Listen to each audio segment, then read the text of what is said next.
Welcome to Medical Moments presented by BlackDoctor.org. I am Dr. Ericka Goodwin.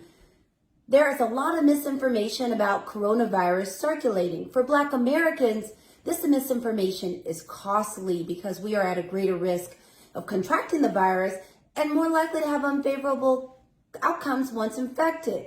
As a medical professional, I wanted to provide you some information, tips, and techniques to keep you and your family safe during this pandemic. So you might be wondering, why is there so much misinformation? The first thing is to realize that this was a novel coronavirus. So it was new when it first came out. No one quite knew exactly what was going on, so the information was likely to change as we learn more anyway. Unfortunately, with coronavirus, some of the information has been more politicized and hasn't necessarily been led by science. So that causes a great deal of confusion. Unfortunately, the cost of all of this confusion is high. Number one, it can make people feel angst. They can be irritable. They can be anxious. They can be sad, worried, nervous, all of those words. The next thing is if you have the wrong information, you may not be able to protect yourself appropriately, which could lead to you not only contracting the virus, but having one of those unfavorable outcomes like we talked about.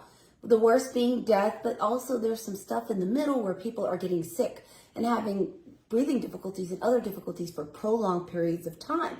So you might wonder, what can we do about this? Well, I'm going to give you a couple of quick tips. One is turn down the volume. Sometimes it's just too much information between what you get on TV, what you're getting on your smartphone, what you're getting on apps, what you're getting on social media.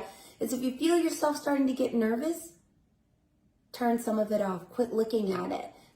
Turn down some of those notifications. You don't need a notification for everything. And pick a couple of reliable news sources and lean on those. The next thing is it's important to have structure. Structure comes in form for many of us as having a schedule. And this schedule needs to not only include you, but also include your children or anyone else in the home, and have everyone on a schedule. And it's easy to prioritize things that we have written down. So you want to make sure meal times, your you time, your meditation, reading, fun time, connection time, school time if they're virtual school time, work time, all of that is on there, and bedtime, so that you're making sure that you take care of yourself and your family and you don't get so caught up in how everything is just kind of getting mishmashed together. The last thing is it's very important for you to give yourself grace. This is a new situation. It is changing daily. So the solution that worked yesterday may not even be the solution that works tomorrow. So you have to give yourself grace in the fact that things may be changing. And if you do your best, that's all you can do. You learn the lesson and you try again the next day. But let go of this expectation that you be perfect, because you're not going to be perfect, and that's going to make you feel like you failed.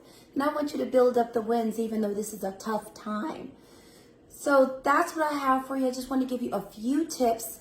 If you are interested in hearing more, feel free. You can follow me on social media at Dr. Ericka, DoctorEricka. That's DoctorEricka. And also, I have a private telepsychiatry practice that sees adults 18 and over. Feel free to check it out. You can go to AskDrGoodwin.com, AskDrGoodwin.com for more information. And thank you again for watching. Please share this information with your friends and family. We need to counteract this misinformation on the web with real information so that we can stay safe as a community. Thank you so much. Good night.